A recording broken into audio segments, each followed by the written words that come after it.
Hi everyone, my name is Kelly. I want to tell you about my terrible stepmother, Laura. I'll call her Laura because she never wanted to be my mother. When my dad, Brian, introduced me to her, she told me, "I don't want you thinking I'm your mother. You're just my husband's daughter, nothing else. You're a teenager, so don't expect me to do anything for you." I replied, "That's okay, Laura. I can take care of myself. I just want my dad to be happy. I won't get in the way." She snapped back, "You're already in the way, you little witch. Don't try to be smart with me. I know how to handle worthless teens like you. Once you turn 19, I'll make sure you're out of our lives so I can have Brian all to myself." The talk got worse, with Laura saying awful things about me and my late mom. My dad was a widower, and my mom died when I was 8. I missed her a lot, and it took Dad a long time to date again. That's why I never told him about Laura's nasty words and behavior, which was a big mistake. After she married Dad, she became a nightmare. Even Dad was surprised by her behavior. Laura always targeted me and tried to get me out of the house. She hated kids and didn't want me around, but she never told Dad that before they dated. When Dad refused to abandon me, she started harassing me. She would mess up her own food and blame me, saying, "Look at what your daughter did, Brian. She spoiled my cooking because I wouldn't cook for her. She's going to poison me one day." Dad asked, "Kelly, do you have an explanation for this?" I replied, "I swear, Dad, I don't know anything about this. I'm happy to cook for myself. I wasn't even home before you came back, and I bought takeout to eat in my room." "Oh God, she's lying now, Brian. I'm telling you, get rid of her before she kills me." This is just one example of what Laura has done for 5 years. This time, she blamed me for too much salt in her food, which she added herself. It was crazy, but Dad believed me because I had proof. Over the years, she did much more. She disconnected my phone, locked me out of the house for 6 hours, took my car keys on the day of an important test, and threw away my project that I spent a week on. Dad tried to make her understand that this wasn't okay, but she never listened. She would be nice for a few days and then do something terrible again. After a year of living with Laura, I got a job to pay for my own things. I didn't want her messing with my life anymore. Dad was upset, but I told him it was good for me to have my own money and not feel guilty. Laura, a stay-at-home wife, considered Dad's money her own, so she didn't want him spending too much on me, not even for basics. I tried to stay invisible so Laura would leave me alone, but she never did. She wanted to get rid of me, but she didn't know what was coming. The big drama happened a few weeks after my 19 birthdays. Laura was in a good mood, singing around the house because she thought she could finally kick me out. She didn't know I overheard her planning to ambush me. So when I came home from work and saw my stuff packed, I wasn't upset. I was amused. I said, "Hey Laura, why is my stuff packed? Are we going on vacation?" "Don't act so smart, Kelly. I hope you remember my words," she replied.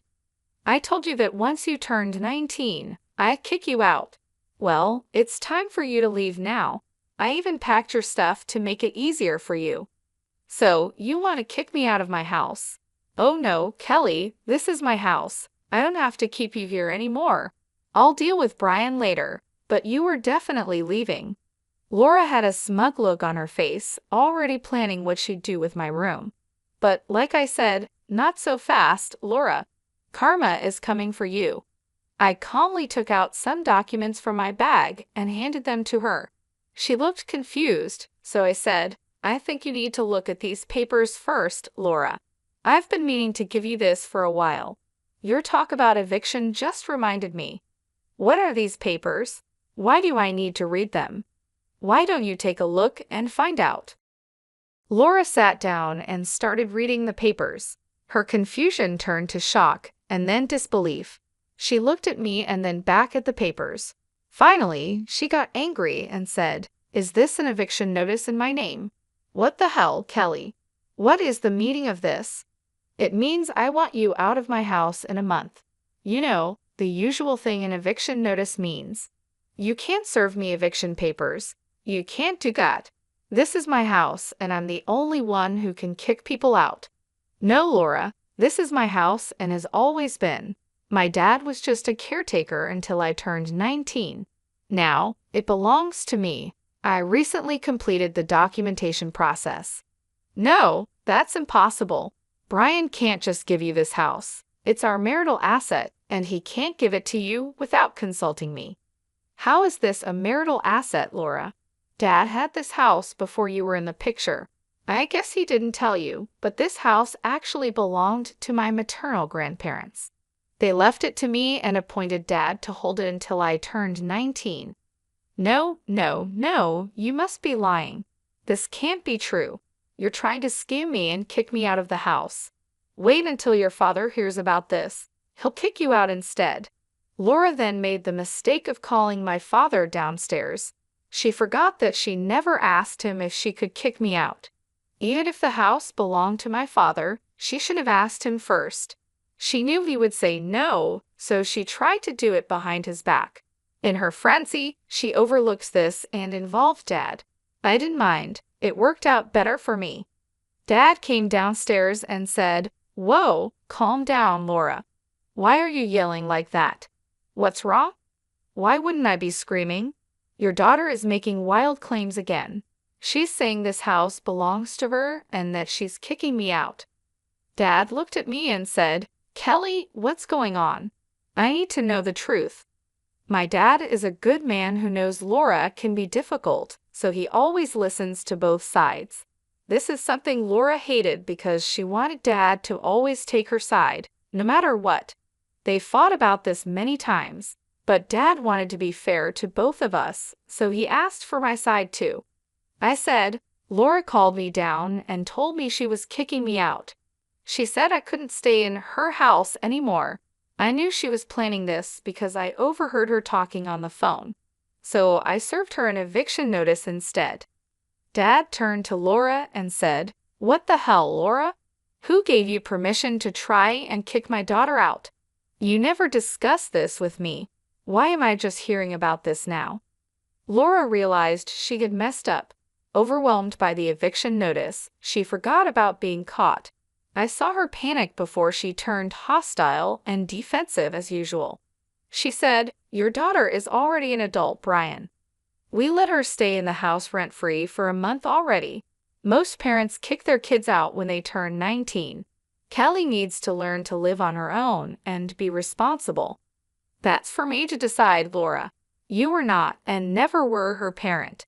You didn't contribute anything for Kelly. How did you think it was okay to decide when to kick her out? You've been unfair, Brian. I've put up with your favoritism for years because Kelly was a teenager, but now she needs to go.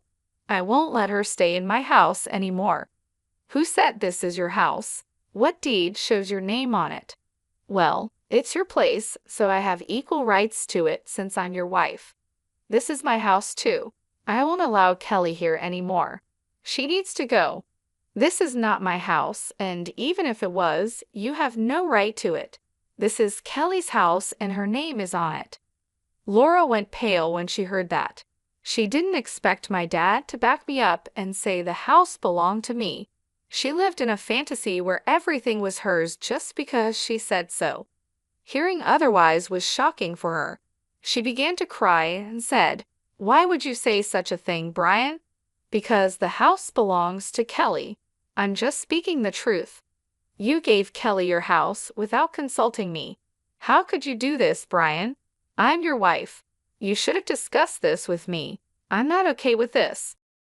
You had no problem going behind my back and trying to kick my daughter out. Why can't I do the same, Laura?" And there was nothing to discuss. This house was always supposed to be Kelly's. I was just the trustee who took care of it until she turned 19.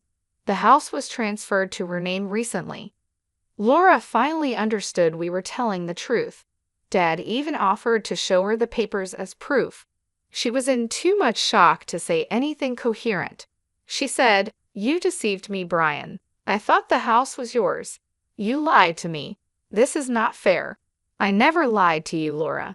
You never asked whose house this was when we got married. We signed a prenup saying our personal assets would remain personal. Oh my God, this can't be true. You should have told me, Brian. Now, Kelly is throwing us out. Look at how ungrateful your daughter is. Brian, I am not throwing my dad out, Laura. That's just for you. You're the one who won't get to live in my house anymore. I would have considered letting you stay, but after you tried to kick me out, I changed my mind. You're going to leave. If you kick me out, your dad will follow. We're a couple. He won't abandon his wife. Now it was my father's turn to laugh. He had already made plans that I knew about, but he was unsure whether to go through with them. Today's events made his decision easier. He said, "Actually, no, I'm not following you, Laura. I will stay here and take care of my daughter. I've been on the fence about divorce for a while, and what you tried to do today sealed the deal. I will be filing tomorrow. Be ready for it." Wait, what? Are you going to divorce me? You want to leave me over your daughter? You can't do that. Yes, I can, Laura. Did you think I would forgive you for tormenting my daughter for 4 years? I thought you might change, and I've been patient, but now I know you will continue to be toxic. I don't want someone like you in my life or my daughter's. Laura took a step back as if physically hurt. She never expected a divorce so soon. My dad is usually a quiet man who doesn't do anything drastic. This was unlike him. He was mad, and it showed on his face. He didn't shout, but his tone made it clear he was very angry, making Laura even more anxious. She started to argue with my dad, and I chose to leave and go to my room. Dad and Laura fought for an hour, with Laura shouting and crying while my father explained his reasons calmly. After the fight, Dad came to my room. He seemed a little upset and didn't meet my eyes. He sat down and said, "Kelly, I know I need to apologize to you. I'm sorry, dear. I should have protected you better from Laura. I thought being fair and avoiding fights would help, but I was wrong and made things worse for you." You don't have to apologize, Dad. I know you loved Laura, and she wasn't like this when you married her. People change, and sometimes it takes time to see it. Wow, you've grown up a lot. I wish I had done things differently. I brought a mad woman into our lives. Well, what's done is done. I forgive you, Dad. You really tried your best, and I'm not complaining. Do you want to divorce Laura? I won't be mad if you don't. I understand. Girl, I'm not living with that mad woman anymore. I'm done. Her true face shocked me too much. I don't want her in my life anymore. I saw this coming, which is why I made the prenup.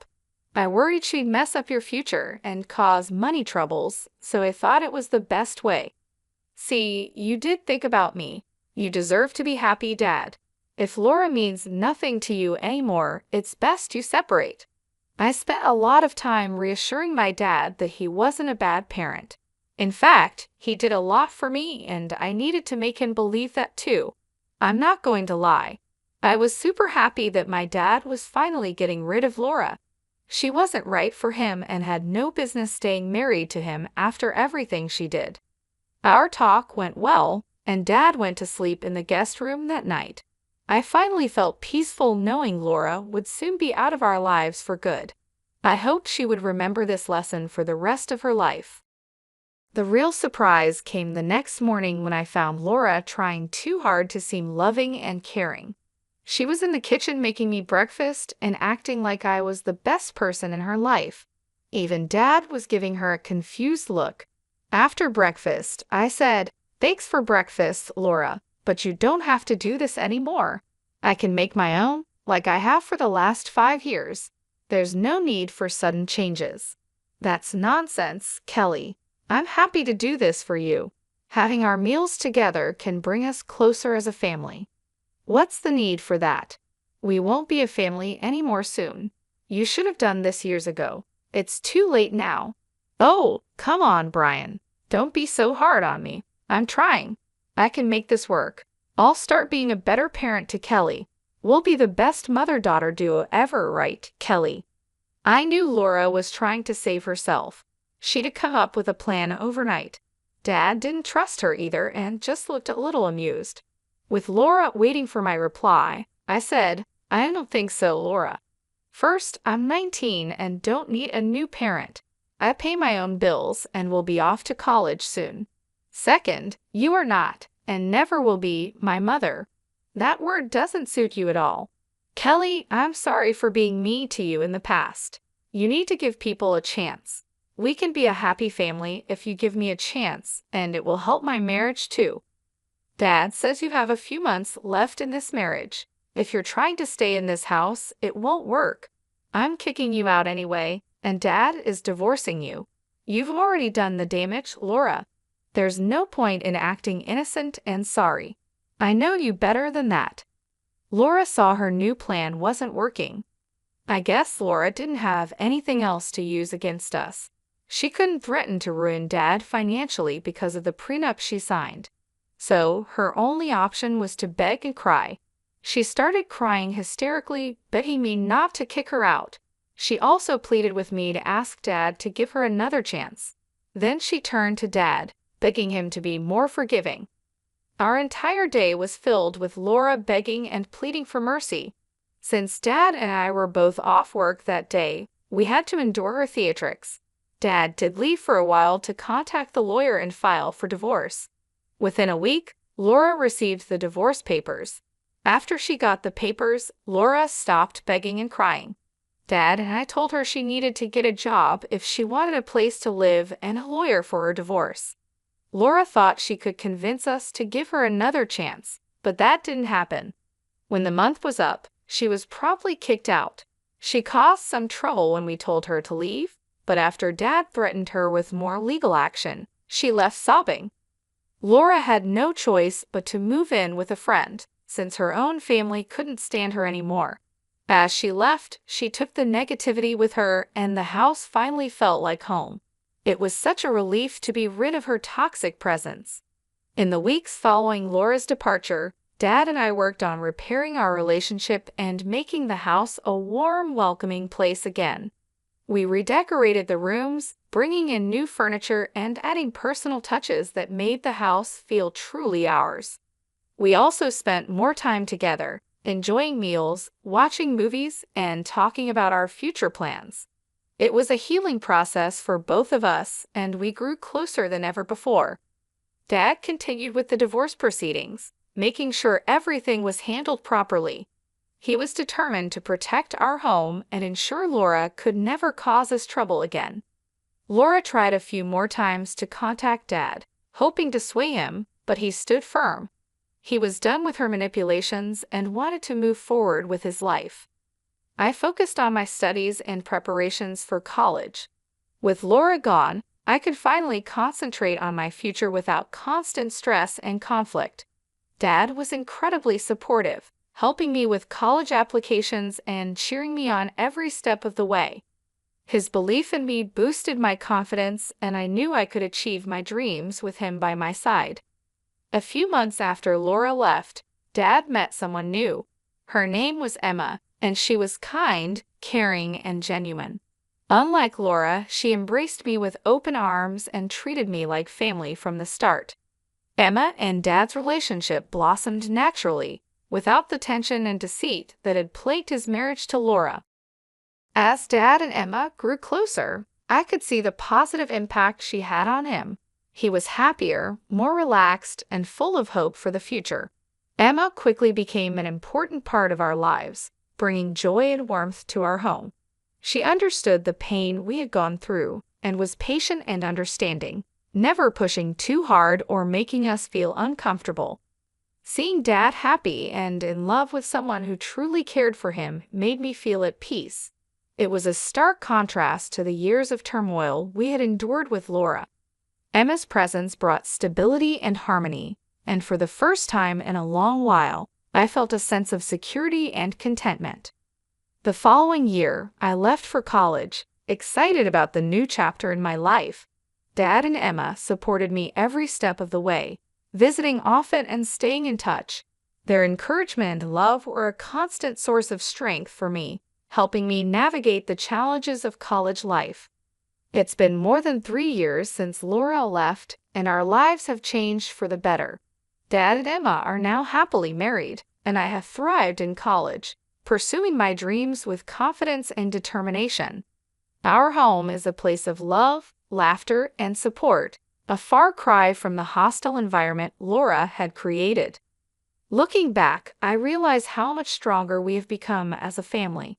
We faced adversity and came out on the other side, more united and resilient. Laura's departure was the best thing that could have happened to us, and I am grateful every day for the peace and happiness we now enjoy. I am now in college, which is close to home. Dad has successfully divorced Laura and is back to dating. He says he isn't looking to settle down again, but just wants some company sometimes. As for Laura, the last I heard, she moved into a flat with several roommates and is struggling to make ends meet. Since she doesn't have many qualifications, she's working a minimum wage job and just getting by. I saw her from afar at a grocery store. She looked like she had aged 11 years. Karma caught up with her, and hopefully, she learned a lesson never to try something like this again.